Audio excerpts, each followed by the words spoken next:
Esdras capítulo 5. O profeta Ageu e o profeta Zacarias, filho de Ido, começaram a dar aos israelitas que estavam em Judá e em Jerusalém mensagens que haviam recebido do Deus de Israel. Zorobabel, filho de Salatiel, e Josué, filho de Josadaque, ouviram as mensagens. Então começaram a reconstruir o templo de Jerusalém, e os dois profetas os ajudavam. Quase ao mesmo tempo, Tetanai, o governador da província do Eufrates Oeste, e Zetar-Bozenai e os seus companheiros foram a Jerusalém e perguntaram: quem deu ordens para vocês reconstruírem este templo e consertarem estas muralhas? Eles também perguntaram os nomes dos homens que estavam ajudando a reconstruir o templo, mas Deus estava protegendo os líderes israelitas, e por isso os oficiais persas resolveram não fazer nada enquanto não escrevessem sobre aquele assunto ao rei Dário e recebessem uma resposta. O relatório que Tatenai e Zetar-Bozenai e os seus companheiros mandaram ao rei foi este: ao rei Dário, que o Senhor governe em paz. Levamos ao seu conhecimento que fomos à região de Judá e vimos que o templo do grande Deus está sendo construído com enormes blocos de pedra e que as vigas de madeiras estão sendo colocadas nas paredes. O trabalho está sendo feito com muito cuidado e a obra está indo depressa. Então nós perguntamos aos líderes do povo quem lhes tinha dado ordem para construir o templo e as muralhas. Também perguntamos os seus nomes para que pudéssemos informar ao Senhor sobre quem são os chefes do trabalho. Eles responderam: nós somos servos do Deus do céu e da terra, e estamos reconstruindo o templo que um grande rei de Israel construiu e terminou há muito tempo. Porém os nossos antepassados fizeram o Deus do céu ficar irado, e por isso ele deixou que fôssemos conquistados por Nabucodonosor, rei da Babilônia, que era natural da Caldeia. O templo foi destruído e o povo foi levado para a Babilônia. Mas no primeiro ano do reinado de Ciro como rei da Babilônia, ele mandou que o templo fosse reconstruído. Também devolveu as vasilhas de ouro e de prata que o rei Nabucodonosor havia tirado do templo de Jerusalém e colocado no templo da Babilônia. O rei Ciro devolveu essas vasilhas a um homem chamado Sesbazar, que ele havia nomeado o governador de Judá. O rei mandou que Sesbazar as levasse de volta para o templo de Jerusalém. Mandou também que reconstruísse o templo no mesmo lugar do primeiro. Então Sesbazar veio e colocou os alicerces do templo, e construiu e continuou desde aquela época até agora, mas ainda não terminou. Portanto, se isso lhe agradar, ó rei, mande agora dar uma busca nos arquivos reais da Babilônia, para saber se o rei Ciro deu ou não deu a ordem para que este templo fosse reconstruído em Jerusalém.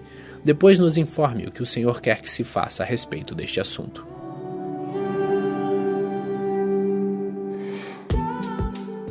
Esdras capítulo 6. Então o rei Dário mandou que dessem uma busca nos arquivos reais da Babilônia, onde eram guardados os documentos. E na cidade de Ecbatana, na província da Média, foi encontrado o documento. Nele estava escrito o seguinte: no primeiro ano do seu reinado, o rei Ciro deu ordem para que o templo de Jerusalém fosse reconstruído, a fim de ser o lugar onde o povo apresentasse sacrifícios e ofertas a serem completamente queimadas. O templo deverá medir 27 metros de altura por 27 metros de largura. As paredes deverão ser feitas com uma carreira de madeira em cima de cada 3 carreiras de pedra. Todas as despesas serão pagas pelo governo. Além disso, todos os objetos de prata e de ouro que o rei Nabucodonosor tirou do templo de Jerusalém e trouxe para a Babilônia serão devolvidos, cada um para o seu próprio lugar no templo de Jerusalém. Então o rei Dário mandou a seguinte resposta: são estas as ordens do rei Dário para Tatenai, governador da província do Eufrates Oeste, para Setar-Bozenai e para os seus companheiros oficiais da província do Eufrates Oeste. Afastem-se do templo e não proíbam a sua construção. Deixem que o governador de Judá e os líderes israelitas reconstruam o templo de Deus no lugar onde ficava o que foi destruído. Por meio desta carta ordeno que vocês os ajudem na construção. As despesas serão pagas imediatamente para que a obra não pare. O dinheiro para isso será tirado do tesouro real, isto é, dos impostos recebidos na província do Eufrates Oeste. Deem aos sacerdotes de Jerusalém todos os dias, sem falta, tudo o que lhe disserem que precisarem: bois novos, carneiros e carneirinhos, para serem completamente queimados como ofertas ao Deus do céu. E deem também trigo, sal, vinho e azeite. Isso será feito para que assim eles ofereçam sacrifícios que agradem ao Deus do céu e orem pedindo as suas bênçãos para mim e para meus filhos. Se alguma pessoa desobedecer a esta ordem, eu ordeno também que vocês atravessem o seu corpo com uma viga pontuda, tirada da sua casa. Depois finquem a viga no chão. Além disso, derrubem a sua casa e façam virar um montão de entulho. Que Deus, que escolheu Jerusalém como lugar onde deve ser adorado, acabe com qualquer rei ou nação que desobedecer a esta ordem e tentar destruir o templo de Jerusalém. Eu, Dário, dei esta ordem, que ela seja obedecida em tudo. Então o governador Tetenai, Setar-Bozenai e seus companheiros fizeram exatamente o que o rei tinha ordenado.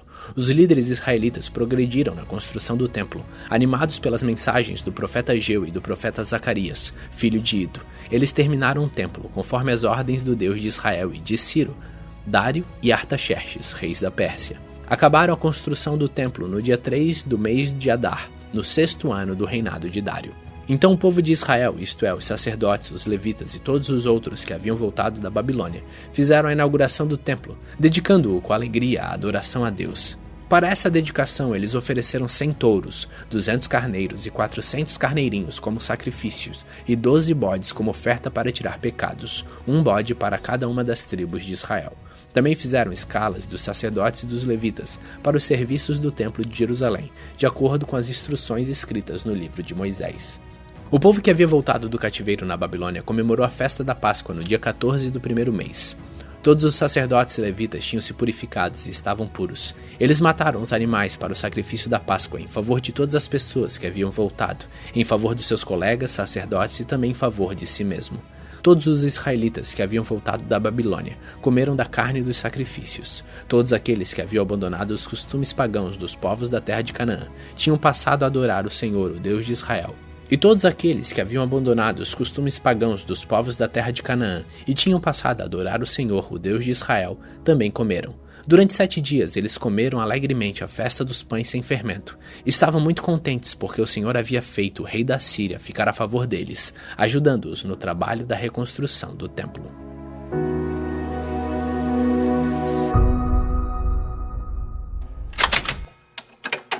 Salmos capítulo 27.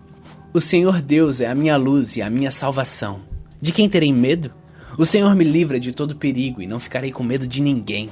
Quando os maus e os meus inimigos me atacam e procuram me matar, são eles que tropeçam e caem. Ainda que um exército inteiro me cerque, não terei medo. Ainda que os meus inimigos me ataquem, continuarei confiando em Deus.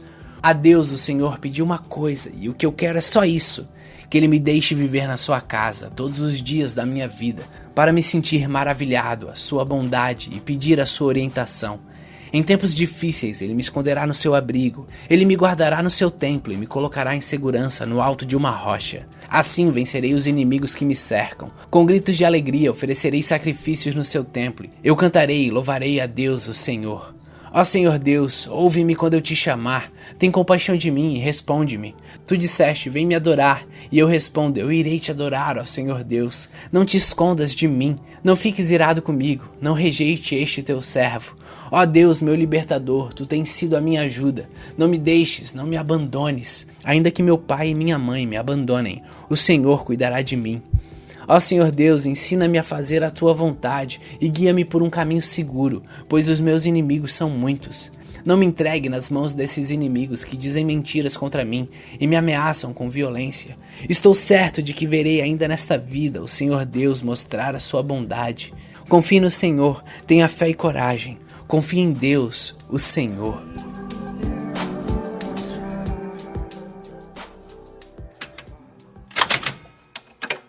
Marcos capítulo 7. Alguns fariseus e alguns mestres da lei que tinham vindo de Jerusalém reuniram-se em volta de Jesus. Eles viram que alguns dos discípulos deles estavam comendo com as mãos impuras, quer dizer, não tinham lavado as mãos como os fariseus mandavam o povo fazer. Os judeus, e especialmente os fariseus, seguem os ensinamentos que receberam dos antigos. Eles só comem depois de lavarem as mãos com bastante cuidado. E antes de comer, lavam tudo que vem do mercado. Seguem ainda muitos outros costumes, como a maneira certa de lavar copos, jarros, vasilhas de metal e camas. Os fariseus e mestres da lei perguntaram a Jesus: por que é que os seus discípulos não obedecem os ensinamentos dos antigos e comem sem lavar as mãos? Jesus respondeu: hipócritas! Como Isaías estava certo quando falou a respeito de vocês, ele escreveu assim: Deus disse, este povo com a sua boca diz que me respeita, mas na verdade o seu coração está longe de mim.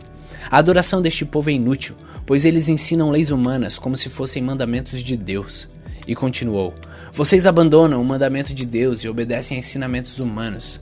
E Jesus terminou dizendo: vocês arranjam sempre um jeito de pôr de lado o mandamento de Deus para seguir os seus próprios ensinamentos. Pois Moisés ordenou: respeite o seu pai e a sua mãe, e disse também que seja morto aquele que amaldiçoar o seu pai ou a sua mãe. Mas vocês ensinam que se alguém tem alguma coisa que poderia usar para ajudar os seus pais, mas diz: eu dediquei isto a Deus, então ele não precisa ajudar os seus pais. Assim, vocês desprezam a palavra de Deus, trocando-a por ensinamentos que passam de pais para filhos. E vocês fazem muitas outras coisas como esta. Jesus chamou outra vez a multidão e disse: escutem todos o que vou dizer e entendam. Tudo que vem de fora e entra numa pessoa não faz com que ela fique impura. Mas o que sai de dentro, isto é, do coração da pessoa, é o que faz com que ela fique impura.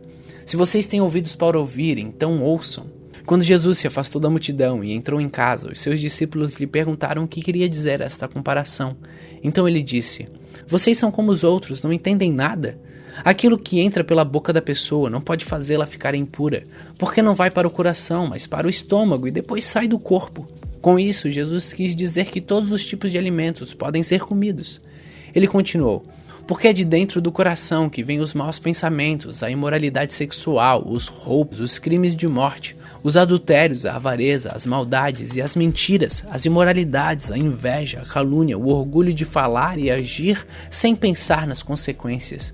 Tudo isso vem de dentro e faz com que as pessoas fiquem impuras.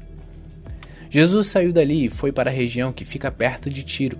Ele entrou numa casa e não queria que soubessem que ele estava ali, mas não pôde se esconder. Certa mulher que tinha uma filha que estava dominada por um mau espírito ouviu falar a respeito de Jesus. Ela veio e se ajoelhou aos pés dele. Era estrangeira, de nacionalidade cirofenícia, e pediu que Jesus expulsasse da sua filha o demônio. Mas Jesus lhe disse: Deixe que os filhos comam primeiro. Não está certo tirar o pão dos filhos e jogá-lo para os cachorros. Mas, Senhor, respondeu a mulher, até mesmo os cachorrinhos que ficam debaixo das mesas comem as migalhas de pão que as crianças deixam cair. Jesus disse: Por causa dessa resposta, você pode voltar para casa.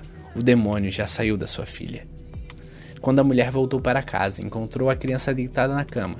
De fato, o demônio tinha saído dela. Jesus saiu da região que fica perto da cidade de Tiro, passou por Sidom e pela região das 10 cidades e chegou ao lago da Galileia.